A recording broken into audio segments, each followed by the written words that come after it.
igreja. Que a graça e a paz continue inundando os nossos corações. Amém?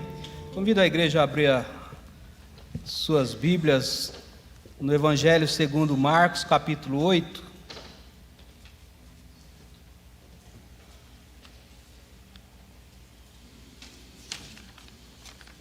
Marcos 8, eu vou ler os versículos de 27 ao 38. Marcos 8, de 27 a 38, diz assim a palavra do Senhor. Então, Jesus e os seus discípulos partiram para as aldeias de Cesareia de Filipe, e no caminho perguntou-lhes: quem dizem os homens que sou eu? E responderam: João Batista, outros Elias, mas outros algum dos profetas.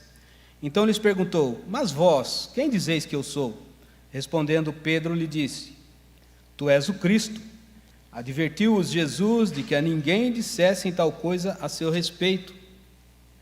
Então começou ele a ensinar-lhes que era necessário que o Filho do Homem sofresse muitas coisas, fosse rejeitado pelos anciãos, pelos principais sacerdotes e pelos escribas, fosse morto e que depois de 3 dias ressuscitasse. Isto ele expunha claramente, mas Pedro, chamando-o à parte, começou a reprová-lo. Jesus, porém, voltou-se e, fitando seus discípulos, repreendeu a Pedro e disse: arreda, Satanás, porque não cogitas das coisas de Deus, e sim das dos homens. Então, convocando a multidão, juntamente os seus discípulos, disse-lhes: se alguém quer vir após mim, a si mesmo se negue, tome a sua cruz e siga-me. Quem quiser, pois, salvar a sua vida, perdê-la-á, e quem perder a vida por causa de mim e do Evangelho, salvá-la-á.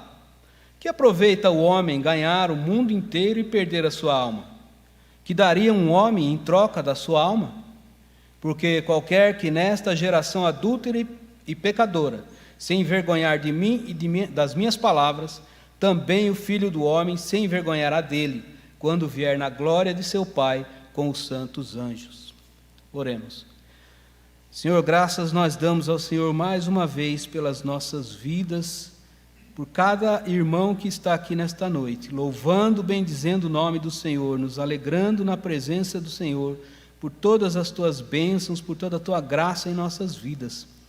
E pela tua palavra, Senhor Deus, que acabamos de ler, nós rogamos a instrução, a iluminação do teu Espírito Santo, para compreendermos e praticarmos a palavra do Senhor nas nossas vidas. Em nome do teu Filho, nosso Senhor e Salvador Jesus Cristo, é que nós oramos e rogamos as tuas bênçãos. Amém. A igreja pode se sentar?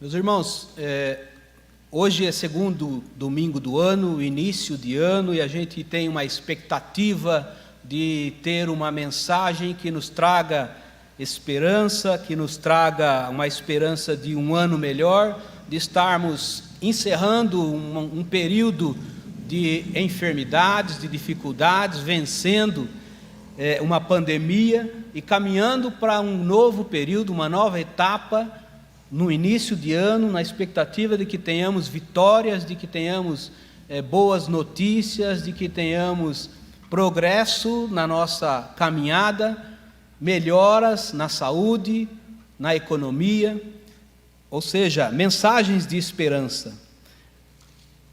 Mas uma coisa é certa: independente do que venha pela frente, independente do que nós venhamos a passar no período que se inicia,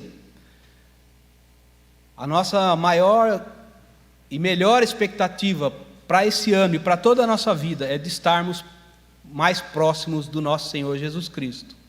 Independente das circunstâncias que nós viemos a viver, se nós estivermos próximos de Cristo, nós estaremos bem, nós estaremos melhor. Quanto mais próximos de Jesus, melhor nós estaremos, independente das circunstâncias. E é um pouco a respeito disso que nós gostaríamos de tratar com a igreja hoje. E para isso, o nosso tema é não ao eu, e sim a Cristo. Esse trecho do ministério terreno do Senhor Jesus que nós lemos, quando eles estão ali, Jesus ensinando os discípulos, e eles passando pelas aldeias de Cesareia e de Filipe, e Jesus fala com os discípulos e pergunta: quem os homens dizem que eu sou? E eles dizem, uns dizem que é João Batista, outros dizem que é Elias, outros algum dos profetas. Mas vocês, quem dizem que eu sou? E aí Pedro então responde: tu és o Cristo, o Filho do Deus vivo. Uma confissão correta. Em outro momento, mais adiante, a gente leu aqui, ele continua ensinando e falando a respeito da sua jornada, de que era necessário que ele padecesse, que ele fosse rejeitado pelos anciãos, pelos principais sacerdotes, pelos escribas, que fosse morto e ressuscitasse no terceiro dia. E então, e isso ele falava claramente, a palavra diz, não falava por meio de parábola. E Pedro chama ele de canto e o repreende, começa a repreender. Então Jesus diz: arreda, Satanás, porque não cogita das coisas dos homens, e sim das coisas de Deus, e sim das dos homens.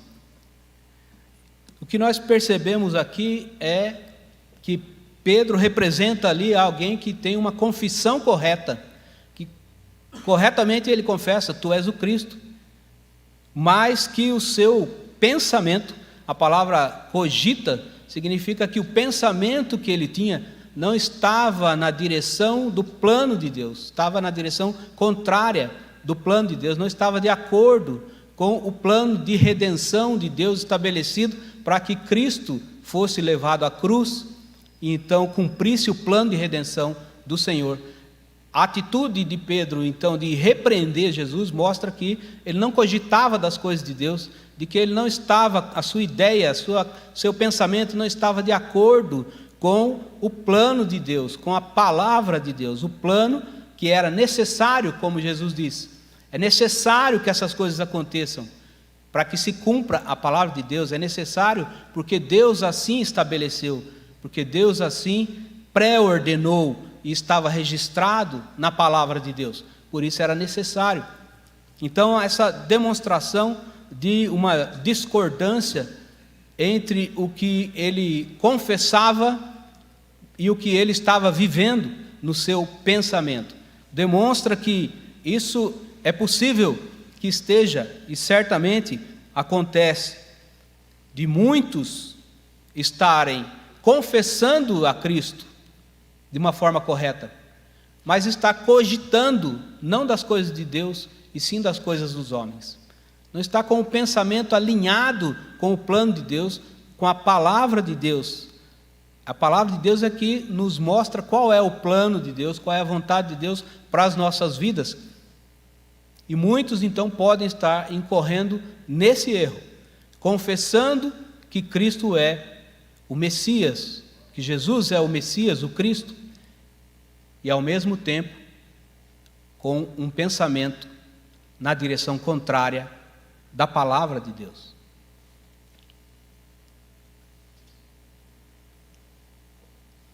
Então, a gente precisa observar nesse texto o que determina se o crente está cogitando das coisas de Deus ou dos homens.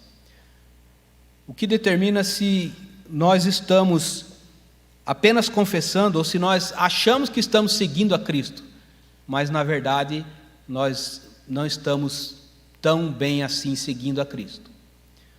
Talvez nós estejamos confessando corretamente, conscientemente, que Ele, Jesus, é o Cristo, é o Messias. Nós podemos estar confessando e não seguindo a Cristo verdadeiramente. Como então verificar o que determina se nós estamos ou não seguindo de verdade a Cristo? O que é preciso para o crente ser um verdadeiro seguidor de Cristo. Dizer não ao eu e sim a Cristo.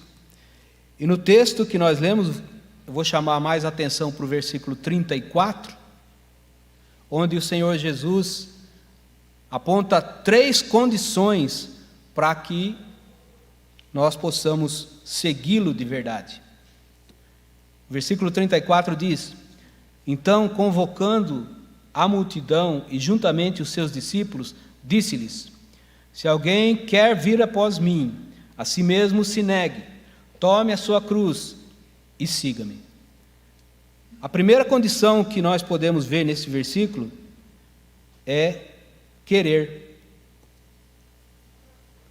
Quando ele diz, se alguém quer, esse querer não é um querer despretensioso, um querer de coisas corriqueiras, como se eu estivesse te convidando, você quer ir tomar um café lá na minha casa? Né? Coisas desse tipo, não.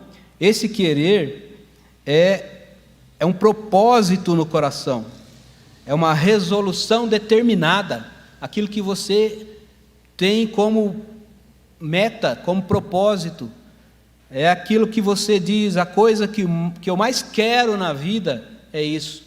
E quando a coisa que você mais quer na sua vida, com um propósito determinado no seu coração, você, nos obstáculos, você enxerga oportunidades.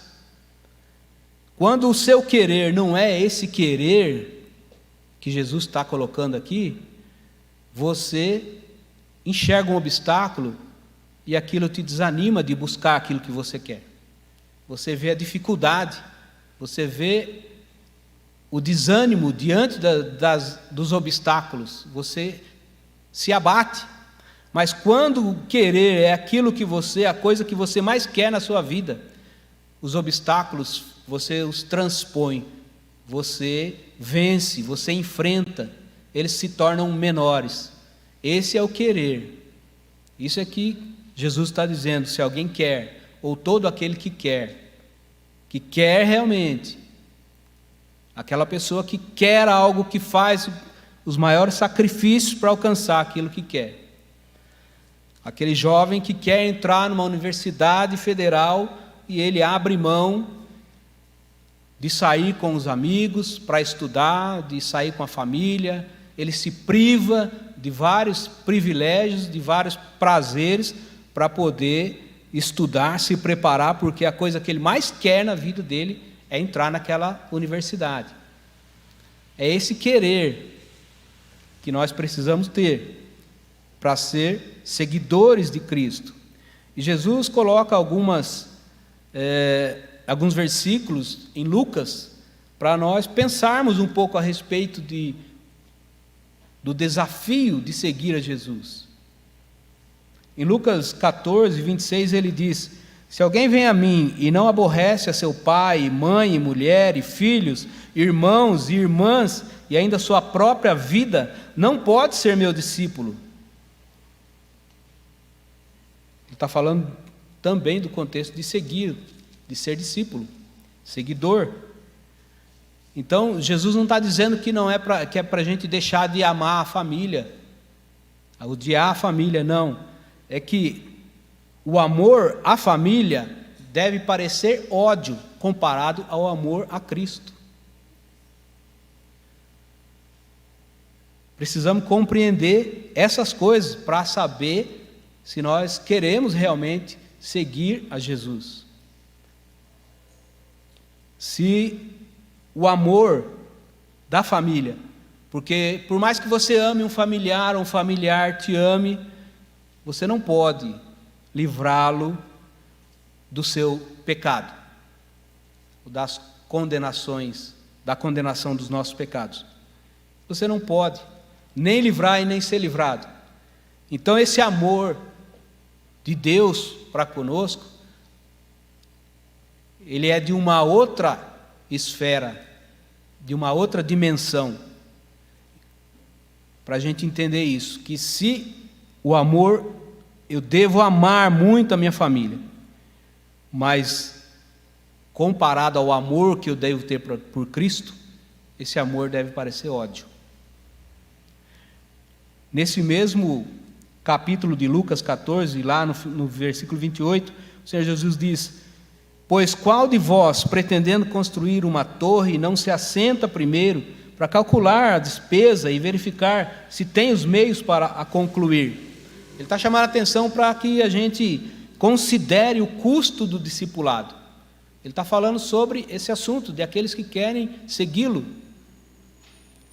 Aquele que que ama mais a sua família do que a mim, não pode ser meu discípulo. Pare e considere o custo do discipulado, o custo de seguir ao Senhor Jesus. E pense, porque se você não fizer essa consideração, o que pode acontecer é de nós estarmos banalizando o Evangelho. Esse querer banal, como alguns poderiam tentar suprimir parte do versículo que nós lemos, quando Jesus diz: se alguém quer me seguir, e coloca as condições, como se nós suprimíssemos as condições e ele dissesse: se alguém quer, pode me seguir, pode vir do jeito que vocês estiverem. E muita gente quer viver, quer seguir a Cristo desse jeito, como se o versículo falasse dessa forma. Se você quer me seguir, tem vontade, pode vir.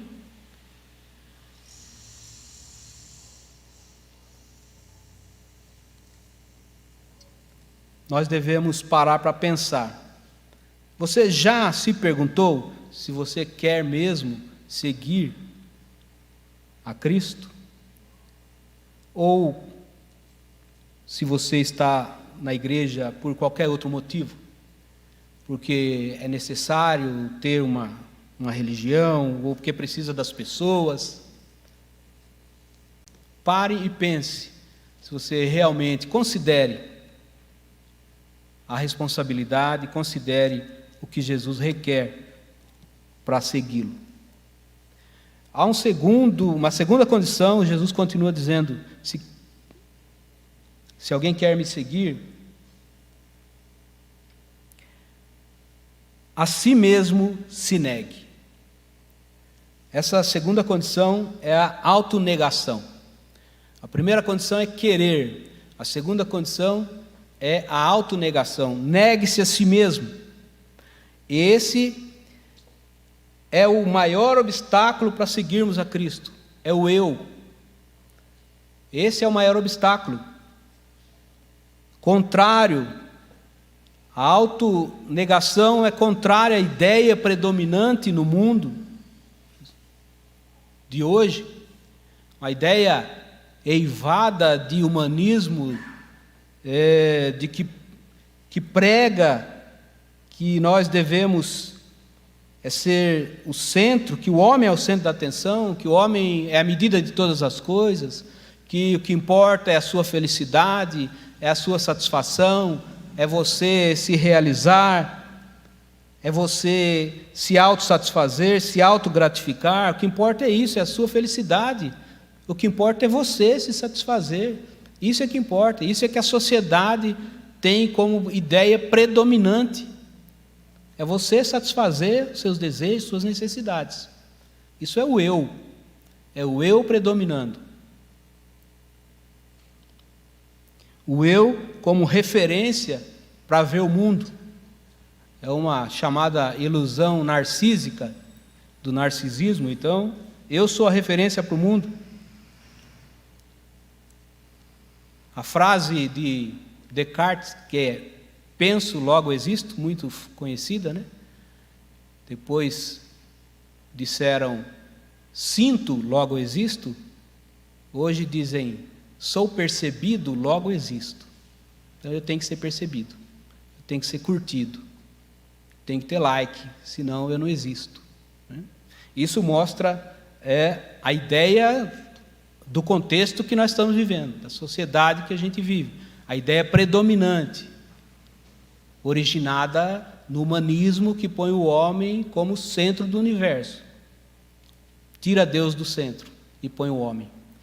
E aí a gente vai vendo esse comportamento. Então, o que se prega, essa autossatisfação, a autorrealização, e aí nós olhamos para os nossos dias e vemos uma sociedade doente, frágil. Por quê? Porque essa vida, o que o Senhor Jesus nos ensina, essa vida de autossatisfação, uma vida autocentrada, é uma vida autodestrutiva. É isso que a Bíblia nos mostra, porque o pendor da carne dá para a morte. Se nós vivemos voltados para nós mesmos, uma vida autocentrada, nós estamos vivendo uma vida autodestrutiva. Quando a gente olha, vê alguém se drogando, bebendo em excesso, se entregando uma vida promíscua a todo tipo de pecado, você fala, essa pessoa está se matando. Mas aquele que não segue a Cristo e vive uma vida autocentrada, também está se matando.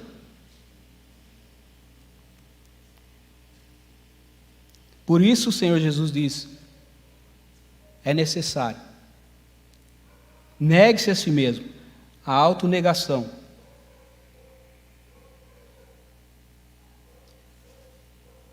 A negação do eu, não ao eu, sim a Cristo. Se a gente pudesse pegar o nosso eu, ele está dentro da gente, ele não pode, né? Pendurar ele num varal e olhar e observar, analisar ele, você ia chegar à conclusão de que está estragado.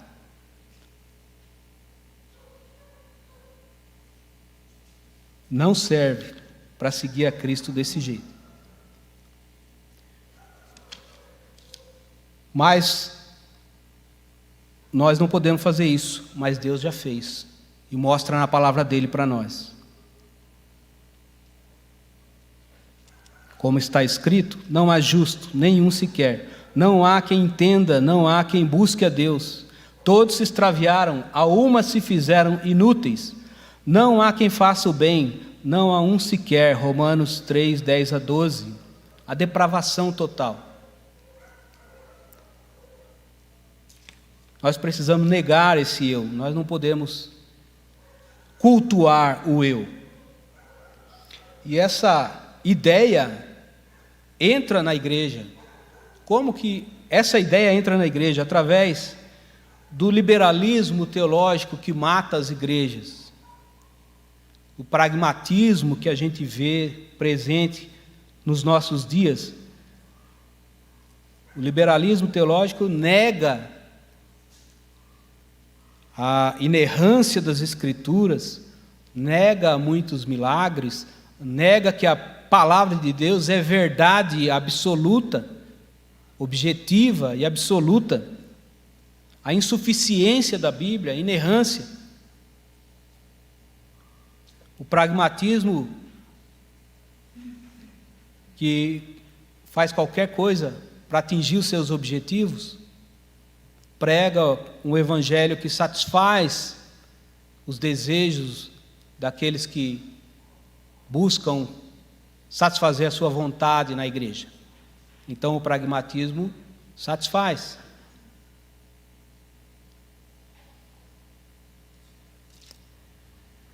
E isso é muito perigoso para a vida da igreja, muito perigoso para as nossas vidas. Nós precisamos estar atentos a tudo isso, porque se Satanás que tentou Jesus no deserto para tentar desviar o plano de Deus, para tentar frustrar o plano de redenção de Deus, usou um discípulo dos mais chegados de Jesus, que era Pedro, na tentativa de desviar, de frustrar os planos, o plano de redenção de Deus.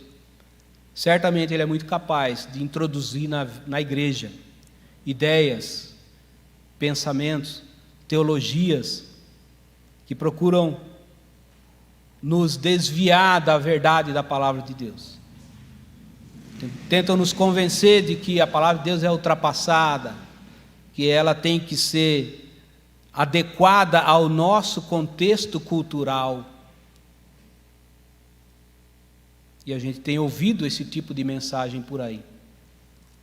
Isso é uma forma de tentar nos desviar da inerrância da palavra de Deus, da suficiência da palavra de Deus.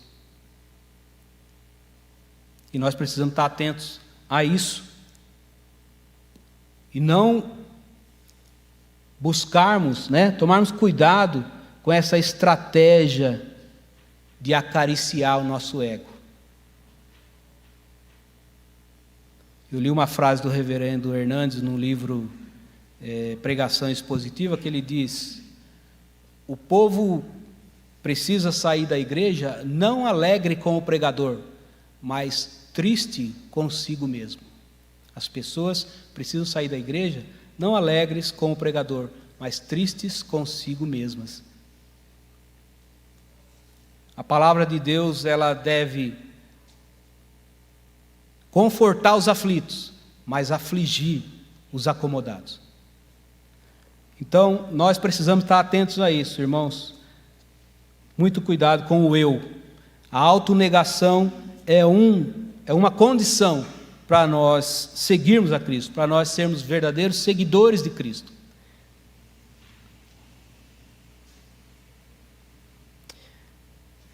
Então, negue o eu. Você não se basta para seguir a Cristo. Jesus diz: eu vim para os doentes. Os sãos não precisam de médico, e sim os doentes. Reconheça que você não é autossuficiente, que você é um doente e que precisa do médico, desse médico. É isso que nós precisamos reconhecer, que esse nosso eu, ele é adoecido por causa da queda, do pecado, e precisa desse médico que é o Senhor Jesus. Reconheça isso, repudia o eu, diga não ao eu, negue-se a si mesmo para seguir o Senhor Jesus.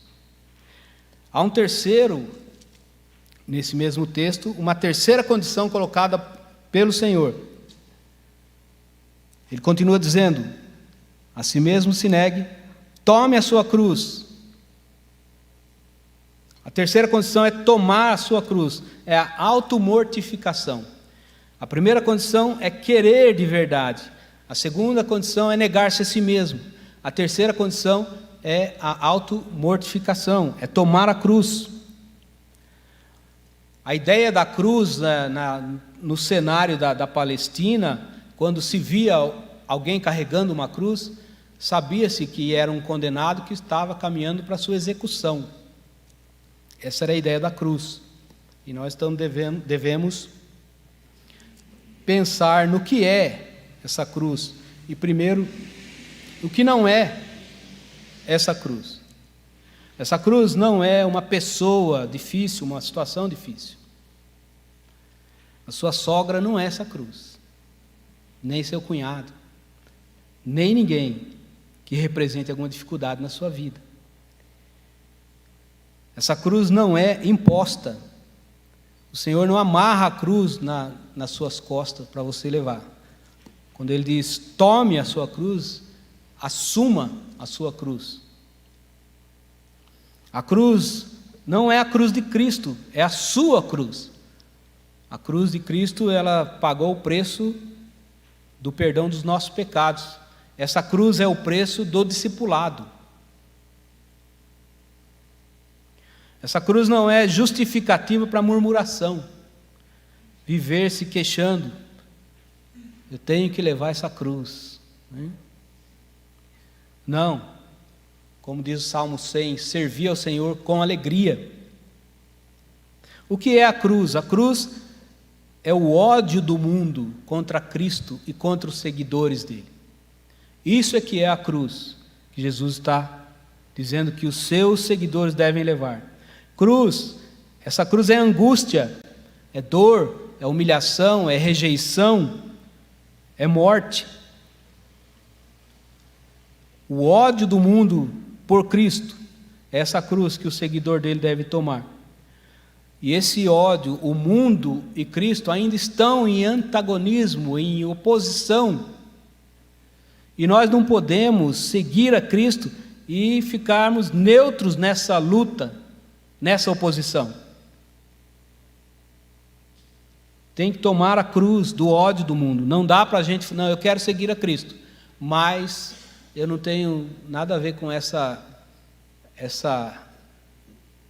oposição entre o mundo e Cristo, então eu sigo a Cristo, mas eu continuo amigo do mundo e está tudo certo. Não existe essa opção. Não dá. Se você quer seguir a Cristo, você tem que tomar essa cruz que é o ódio do mundo. Tomar a cruz é seguir a Cristo pelo caminho que Ele seguiu, o caminho da cruz até a morte. É o caminho que Jesus fez, e nós temos que seguir por esse mesmo caminho. Não tem como seguir a Jesus sem seguir pelo caminho da cruz. Tomar a cruz é ser ridicularizado, é ser humilhado, é ser desprezado, é ser odiado. Quando você se sente dessa forma diante do mundo, porque você é um crente, quando você se sente rejeitado por ser um crente, quando as pessoas olham torto para você porque você não faz parte de certas práticas da vida delas porque você é um crente, no seu trabalho, às vezes você chega próximo das pessoas e elas param de conversar porque o que elas estavam falando não era adequado para um crente, as piadas, as brincadeiras. Você não pode sair para os mesmos ambientes com elas porque você é um crente. Então as pessoas te olham torto, diferente, e você tem que pagar esse preço. Essa é a cruz que Jesus está dizendo, o ódio do mundo. Não só essa dificuldade na nossa sociabilidade, que não quer dizer que é para a gente ser insociável, não é isso. É o mundo que nos odeia. Mas ainda assim nós temos que amar o mundo e ser simpático com as pessoas. Mas o mundo nos odeia. E isso nos traz dor, tristeza, indignação muitas vezes. Mas é a realidade. O mundo que odeia a Cristo. E aquele que quer seguir a Cristo tem que também ser perseguido, rejeitado pelo mundo. Tomar a cruz, então, é desprezar a amizade do mundo. Como diz Tiago, no capítulo 4, versículo 4, aquele, pois, que quiser ser amigo do mundo, constitui-se inimigo de Deus. Não podemos querer seguir a Cristo e, ao mesmo tempo, ter uma vida política, né? Ser politicamente correto com o mundo. Essa é a cruz que o crente tem que carregar. Essa cruz tem que ser carregada constantemente, diariamente. Todo dia que você levanta, a sua cruz está lá do lado da sua cama para você carregar. Você só não vai levar a sua cruz para o cemitério. Mas aqui, enquanto vivermos constantemente, nós temos que viver dessa forma, se quisermos seguir a Cristo. Não existe seguidor de Cristo sem cruz. Não há como ser seguidor de Cristo. Nós podemos confessar a Cristo, mas se nós não seguirmos, não ouvirmos o que o Senhor Jesus está dizendo, as condições que Ele coloca, que são necessárias para que nós sejamos seguidores de Cristo, não apenas crentes, membros da igreja, mas discípulos de Cristo. Então nós precisamos analisar, parar para pensar. Você já parou para pensar nisso? Você realmente quer seguir a Cristo? Você quer mesmo seguir a Cristo?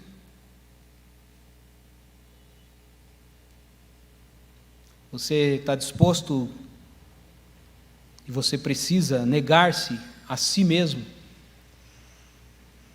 Você tem pensado nisso?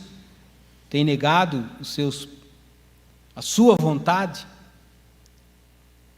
para que a vontade de Deus seja feita assim na terra como no céu?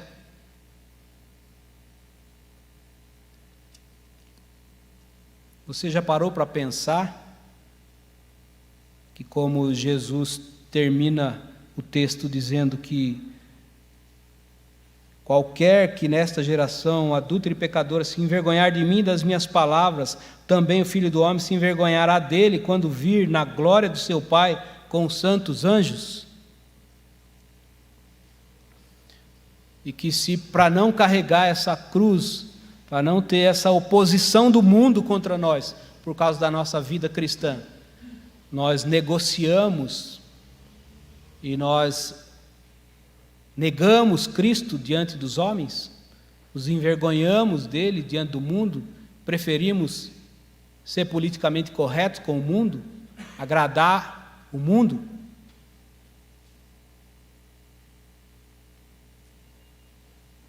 Se você quer ser um seguidor de Cristo, pare e pense a respeito dessas coisas. Se você quer, assim como Jesus diz, Ele está apontando para aquele dia que o Filho do Homem, quando vir na glória de seu Pai com o santo, quando vier na glória de seu Pai com os santos anjos, Jesus está nos apontando para algo além dessa realidade que nós estamos vivendo, para a vida eterna. Então nós temos que pensar nisso, que Jesus está nos apontando algo maravilhoso. Ele diz que quem quiser salvar a sua vida, perdê-la-á, e quem perder a vida por causa de mim e do Evangelho, salvá-la-á, no versículo 35. Esse jogo de palavras aqui, perder a vida para salvar, é perder, é abrir mão, é não ficar preservando essa vida terrena. Salvará, terá a vida verdadeira, que é a que Cristo está propondo.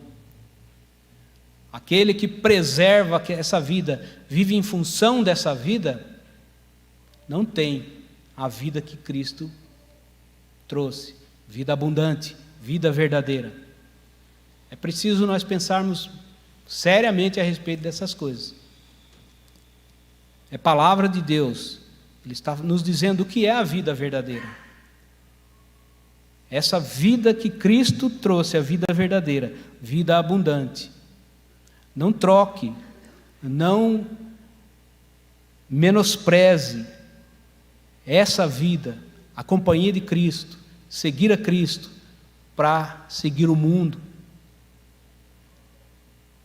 Tome essa cruz para ter vida com Cristo, para ser um verdadeiro seguidor de Cristo. Veja se é a coisa que você mais quer na sua vida. Se não é, ore por isso. Peça para que Deus mude, que te dê esse querer verdadeiro de seguir a Cristo. Negue-se a si mesmo, repudie o seu eu.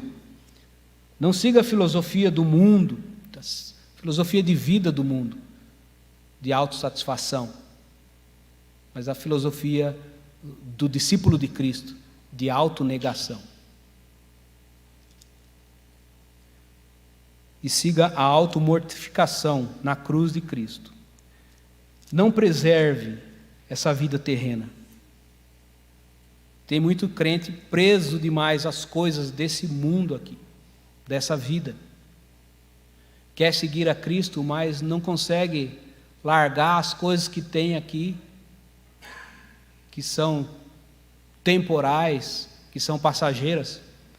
Quer seguir a Cristo, mas está presa ao dinheiro, às pessoas, querendo garantir talvez a estabilidade, o seu futuro, e fica presa às coisas dessa vida e não consegue seguir a Cristo da maneira como Ele requer.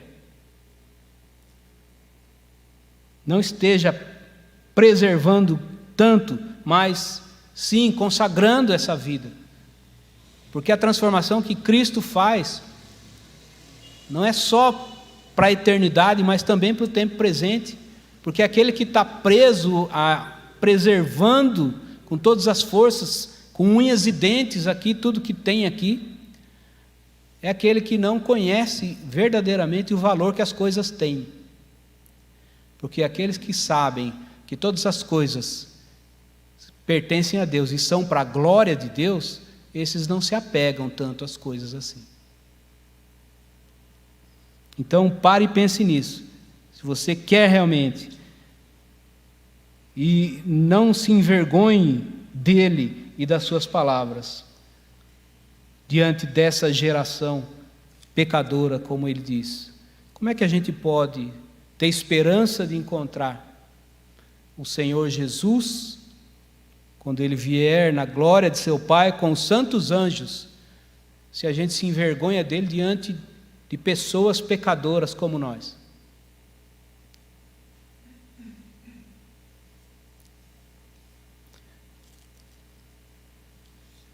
Pensemos nisso então, meus irmãos. A palavra de Deus nos desafia, o Senhor Jesus nos desafia. Pense seriamente nessas coisas, ore por isso, que você tenha esse querer verdadeiro. Você aprenda que o seu eu caído em pecado, ele não é aquilo que o mundo diz, que ele precisa ser restaurado, precisa da redenção de Cristo. Todos nós precisamos. Tome a sua cruz, siga Jesus,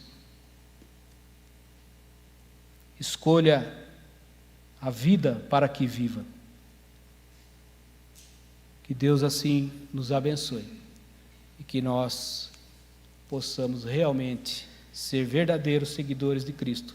Diga não ao eu e sim a Cristo, para a glória de Deus e para a sua verdadeira felicidade e verdadeira satisfação, em nome do Senhor Jesus. Amém?